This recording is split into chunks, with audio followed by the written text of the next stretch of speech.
uHezekeli wesikhombisa. Izwi likaJehova lafika kimi, lathi, wena ndodana yomuntu, isho kanje iNkosi uJehova kulo izwe lakwa-Israyeli ithi, ukuphela. Ukuphela kufikile emagumbini omane ezwe. Ukuphela sekuphezu kwakho, ngiyakuthuma ukufutheka kwami, ngikwahlulele njengezindlela zakho, ngehlisele phezu kwakho zonke izinengiso zakho. Iso lami aliyikukuhawukela, ngingabi nabubele, ngiyakwehlisela izindlela zakho phezu kwakho, izinengiso zakho zibe phakathi kwakho, niyakwazi ukuthi nginguJehova. Isho kanje iNkosi uJehova, ithi, ingozi. Ingozi inye nje. Bheka, iyeza. Ukuphela kuyeza, ukuphela kuyeza, kuyakwehlela, bheka, kuyeza. Sekufikile kuwe ohlala ezweni, isikhathi sesifikile, usuku lusondele, olokukhathazeka, kungesilo olokujabula ezintabeni.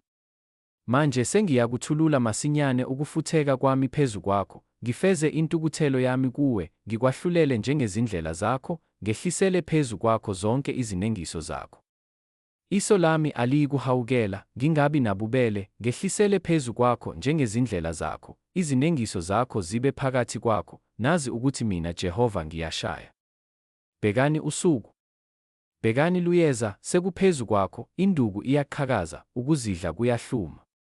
Ubudlova buyavuka, bube yintonga yokubi, kungasali muntu kubo nasesixukwini sabo, kungasali lutho emfuyweni yabo nasebukhosini babo. Isikhathi sesifikile, usuku lusondele, umthengi makangathokozi, nomthengisi makangalili, ngokuba ukufutheka kuphezu kwaso sonke isixuku sabo. Ngokuba umthengisi akayikubuyela kokuthengisiweyo, nakuba esekhona phakathi kwabaphilayo, ngokuba umbono wesixuku sonke awuyikubuya, futhi akuyikubakho muntu ongabambelela ekuphileni ngenxa yobubi bakhe.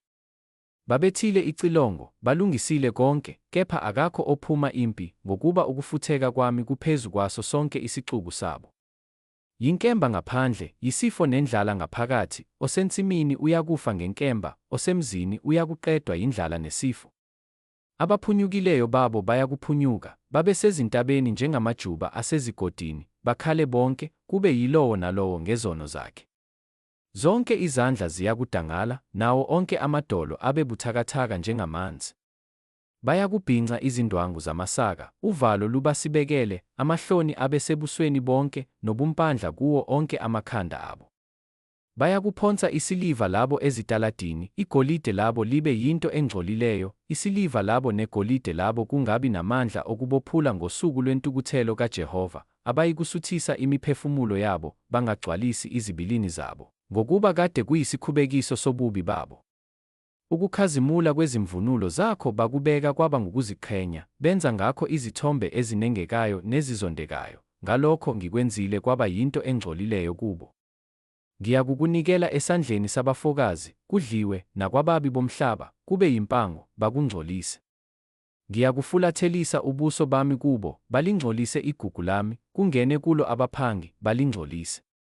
Yenza iketanga, ngokuba izwe ligcwele amacala egazi, nomuzi ugcwele ubudlova. Ngiyakuletha izizwe ezimbi kakhulu, zidle izindlu zabo, ngiqede ukuzidla kwabanamandla, izindawo zabo ezingcwele zingcoliswe. Ukunqunywa kuyeza, bayakufuna ukuthula, kepha akuyikuba khona. Ingozi iyakwelanywa yingozi, umbiko ulandele umbiko, bayakufuna umbono womprofethi, kepha umthetho uyakuphela kumpristi nesiluleko kuwo amalunga. Inkosi iyakulila, isikhulu siyakwembatha incithakalo, nezandla zabantu bezwe ziyakuhlushwa, ngiyakwenza kubo njengezindlela zabo, ngibahlulele njengezimfanelo zabo, bazi ukuthi nginguJehova.